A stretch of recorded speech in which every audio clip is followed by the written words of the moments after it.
আমের জন্য জগৎ বিখ্যাত মালদা, কিন্তু এবারে আমের জেলায় এই প্রথম কমলা লেবু চাষ করে নজির তৈরি করলেন এক চাষি। যদিও বাণিজ্যিকভাবে এখনই বিক্রি শুরু করেননি, ভবিষ্যতে ইচ্ছা রয়েছে। এখনো তিনি গবেষণা চালিয়ে যাচ্ছেন। তার বাগানে এবার প্রায় 1.5 কুইন্টালের উপর কমলা ফলেছে। জেলায় কমলা চাষ করে দিশা দেখাচ্ছেন পুরাতন মালদার দীপক রাজবংশী। তার হাতে ফলানো কমলা বেশ মিষ্টি, তুলনামূলক কানপুরের কমলার থেকে খেতে সুস্বাদু। এর আগে ছাদ বাগানে মাটির টবে কমলা ফলিয়েছেন অনেকেই, কিন্তু জমিতে ফলিয়ে মিষ্টি কমলা পাওয়ার নজির ছিল না এতদিন।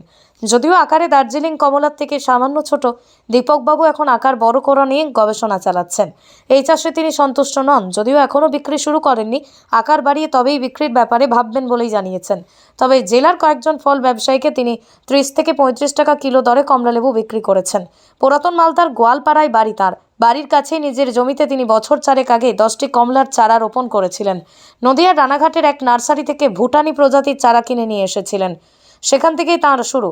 যদিও একটির উচ্চতা প্রায় 7 ফুট, গত বছর থেকে ফল দেওয়া শুরু করেছে। 20-25 কেজি কমলা পাওয়া যাচ্ছে। সার হিসেবে গোবর সার, ভার্মিকম্পোস্ট, নিম খোলের মিশ্রণ ব্যবহার করছেন। জেলার নতুন কিছু ফল ফলানো সত্যি আনন্দের, এমনটাই জানাচ্ছেন তিনি। জেলা ব্যবসায়ী নেতা উজ্জ্বল সাহা জানান, খুব ভালো উদ্যোগ। কমলা চাষে দিশা দেখানো দীপক রাজবংশী জানান, স্বাদে মিষ্টি, এ ব্যাপারে কোনো সন্দেহ নেই, কিন্তু আকার নিয়ে আমি সন্তুষ্ট নই।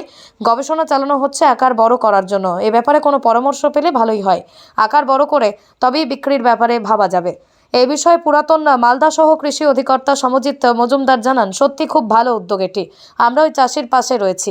শুধু লেবু চাষ নয়, আমার ফলের প্রতি একটা আলাদা রকম টান আছে। আচ্ছা, বিভিন্ন রকম ফলগুলো আছে, তার সঙ্গে আমি লেবুটাকেও একটা প্রাধান্য দিয়েছি, মানে চাইছি যে লেবুটাও চাষ করি। আমরা যেসব লেবুগুলো বাজার থেকে কিনে খাই, জানি না সেটা কতটা কি, মানে বাজার থেকে যা খাচ্ছি সেটা ভালো নাকি বিষ খাচ্ছি তা জানি না। সেই জন্যই আর কি আমার উৎসাহ বলুন, আর মানে মানুষকে ভালো খাওয়ানোর দিকটা যেটাই বলুন, এবং নিজে ভালো খাবো সেই দিক থেকে মানে 100% অর্গানিকভাবে আমি যতগুলো আমার ফল চাষ করি, ধরুন যে 99% অর্গানিক। তো সেক্ষেত্রে মানে বিভিন্ন ফলগুলো যেগুলো বাজার থেকে প্রয়োজনীয় ফল, যেমন লেবুর সময় লেবু খাবো আমরা, আমের সময় আম খাবো, এটাই স্বাভাবিক। তো সেই দিক থেকে আর কি, যে লেবুটা খারাপ না ভালো। সফল কতটা এটা তো এখনও আমি বলতে মানে এখনও আমি যে কতটা সফল হয়েছি আমি নিজেও জানি না। 10খানা চারা দিয়ে শুরু করেছিলাম, এখন 9খানা গাছ আছে। তার মধ্যে বেশ ভালো হচ্ছে, কিন্তু এর হচ্ছে কি আকারটা, যেটা সাইজটা ছোট, এই জন্য এর একটা পরীক্ষা নিরীক্ষা চলছে যে সাইজটাকে বড় করা যায় কি না। গবেষণা করছি, যদি এটা সাইজটাকে বাড়ানো যায় তাহলে এটা বাণিজ্যিকভাবে চাষ করা যেতে পারে, মানে চাষ করা যাবে। ফল হবে অবশ্যই। আমাদের এই মালদার মাটিতে লেবু ফলানো তেমন কিছু ব্যাপার নয়, এটা হবে। শুধু এর সাইজটা একটা ব্যাপার আছে, সাইজটাকে দেখে নিতে হবে, সাইজটা ঠিকঠাক হচ্ছে কিনা। কতদিন থেকে আপনি এই কাজ করছেন? আমার এই গাছগুলো বসানো প্রায় 4 বছর। আচ্ছা, 4 বছর ধরে। 2 বছরের পর থেকে আমি, এটা দ্বিতীয়বারের ফলন। গত বছর আমি এই ফলনটা একই গাছে? হ্যাঁ, এগুলো কাছে আসছিল। গতবার সাইজটা আরও ছোট ছিল, এবার একটু বেড়েছে। আশা করছি গাছ যদি আমার ম্যাচুর হয়, হয়তো ফলের সাইজ বেড়ে যাবে, এটা আশা করছি। পশ্চিমবঙ্গের মধ্যে সবচেয়ে সস্তায় মাছ ও সবজির পাইকারি ও খুচরো বাজার এসে গেল পালপাড়াতে। সুবিশাল মার্কেটে আপনি পাবেন মাছ, মাংস, সবজি, ফল, মুদি ও দশকর্মা সহ সব রকমের নিত্য প্রয়োজনীয় জিনিস সবচেয়ে সস্তায় বাজার করতে কিংবা স্টল নিতে আজই আসুন পালেশ্বরী সুপার মার্কেট, পালপাড়া। আমের জন্য জগৎ বিখ্যাত মালদা, কিন্তু এবারে আমের জেলায় এই প্রথম কমলা লেবু চাষ করে নজির তৈরি করলেন এক চাষি। যদিও বাণিজ্যিকভাবে এখনই বিক্রি শুরু করেননি, ভবিষ্যতে ইচ্ছা রয়েছে। এখনো তিনি গবেষণা চালিয়ে যাচ্ছেন। তার বাগানে এবার প্রায় 1.5 কুইন্টালের উপর কমলা ফলেছে।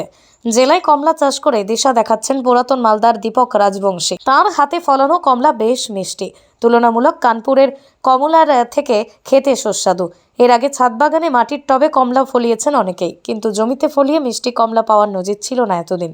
যদিও আকারে দার্জিলিং কমলার থেকে সামান্য ছোট, দীপকবাবু এখন আকার বড় করা নিয়ে গবেষণা চালাচ্ছেন। এই চাষে তিনি সন্তুষ্ট নন। যদিও এখনও বিক্রি শুরু করেননি, আকার বাড়িয়ে তবেই বিক্রির ব্যাপারে ভাববেন বলেই জানিয়েছেন। তবে জেলার কয়েকজন ফল ব্যবসায়ীকে তিনি 30 থেকে 35 টাকা কিলো দরে কমলালেবু বিক্রি করেছেন। পুরাতন মালদার গোয়ালপাড়ায় বাড়ি তার। বাড়ির কাছেই নিজের জমিতে তিনি বছর 4 আগে 10টি কমলার চারা রোপণ করেছিলেন। নদিয়ার রানাঘাটের এক নার্সারি থেকে ভুটানি প্রজাতির চারা কিনে নিয়ে এসেছিলেন। সেখান থেকেই তাঁর শুরু। যদিও একটির উচ্চতা প্রায় 7 ফুট। গত বছর থেকে ফল দেওয়া শুরু করেছে। 20-25 কেজি কমলা পাওয়া যাচ্ছে। সার হিসেবে গোবর সার, ভার্মিকম্পোস্ট, নিম খোলের মিশ্রণ ব্যবহার করছেন। জেলার নতুন কিছু ফল ফলানো সত্যি আনন্দের, এমনটাই জানাচ্ছেন তিনি। জেলা ব্যবসায়ী নেতা উজ্জ্বল সাহা জানান, খুব ভালো উদ্যোগ। কমলা চাষে দিশা দেখানো দীপক রাজবংশী জানান, স্বাদে মিষ্টি, এ ব্যাপারে কোনো সন্দেহ নেই, কিন্তু আকার নিয়ে আমি সন্তুষ্ট নই। গবেষণা চালানো হচ্ছে আকার বড় করার জন্য। এ ব্যাপারে কোনো পরামর্শ পেলে ভালোই হয়। আকার বড় করে তবেই বিক্রির ব্যাপারে ভাবা যাবে। এই বিষয়ে পুরাতন মালদা সহ কৃষি অধিকর্তা সমজিৎ মজুমদার জানান, সত্যি খুব ভালো উদ্যোগ এটি। আমরা ওই চাষির পাশে রয়েছি। লেবু চাষ করে তাক লাগিয়ে দিচ্ছে, এই বিষয়ে কি জানেন বা কি বলছেন? আমি খুব খবরটা শুনে খুব ভালো লাগলো, কারণ আপনাদের থ্রুতেই আমি অ্যাকচুয়ালি খবরটা পেয়েছি। তো সেই চাষি আমাকে হয়তো সেই মতো জানিয়ে উঠতে পারেনি যে এত একটা ভালো প্রচেষ্টা সে করছে। তো আমরা শীঘ্রই চেষ্টা করছি যে ওই চাষির সঙ্গে যোগাযোগ করব এবং এই চাষটা যেটা উনি করেছেন এবং একটা ভালো ফলনও পাচ্ছে সুন্দর কমলালেবু, তো সেটা যে এই ময়েশ্চার বা এই ওয়েদারে যে সুন্দর করে উনি ফলন ফলিয়েছেন সেটা আমরা শীঘ্রই দপ্তরের তরফ থেকে দেখব এবং যাতে আরও উৎসাহ দেওয়া যায় এবং এটাকে আমরা কোনোভাবে আমাদের বিভিন্ন সরকারি কোনো প্রজেক্টে যদি ওনাকে হেল্প করা যায় সেটার আমরা চেষ্টা করব এবং ওনার সঙ্গে আমরা খুব সত্বর যোগাযোগ করছি যাতে উনি এই ম্যাটারটা এগিয়ে আরও ভালো করে করতে পারেন। মালদা জেলায় কমলা চাষের একটা সম্ভাবনা দেখা দিয়েছে। নতুন দিশা আমাদের মালদা জেলার একজন চাষি সফলভাবে ও কমলা চাষ শুরু করেছে এবং সেই কমলা মিষ্টি। কিছুদিন আগেও কিন্তু আমাদের জেলাতে ড্রাগন চাষ হতো না, এখন ড্রাগন চাষ হয়। স্বাভাবিক কারণে কমলা চাষও সম্ভব। পশ্চিমবঙ্গ সরকারের পক্ষ থেকে ফল, ফুল, সবজি এই ধরনের চাষে বিভিন্নভাবে সহায়তা প্রদান করা হচ্ছে। আমরা ইতিমধ্যে ডিএম সাহেবের সঙ্গে কথা বলেছি। জেলা প্রশাসনের পক্ষ থেকে সব রকম সহায়তা প্রদান করা হবে এবং এই কমলা চাষের মাধ্যমে আমাদের জেলার ফল, ফুল, সবজি চাষে আমাদের চাষিরা আরও সমৃদ্ধ হবে বলে আমরা আশাবাদী। নদিয়া জেলার সবথেকে বড় বিল্ডার্স চাকদার মা মনসা বিল্ডার্স, রড ও সিমেন্টের পাইকারি ও খুচরো বিক্রেতা। মা মনসা বিল্ডার্স, পদ্মবিলা, চাকদা, নদিয়া। রড কেনাকাটায় থাকছে ডিসকাউন্ট অফার। মা মনসা বিল্ডার্স। নদিয়ার সবথেকে বড় English medium school JRS public school, প্রায় 35 বিঘা জমির ওপর গড়ে উঠেছে বিশাল ক্যাম্পাস। নার্সারি থেকে শুরু করে উচ্চ মাধ্যমিক, ITI college, law college, B Ed college, ভর্তি চলছে। JRS public. আপনি কোথায় ইনভেস্ট করবেন, কেন করবেন বুঝতে পারছেন না তো?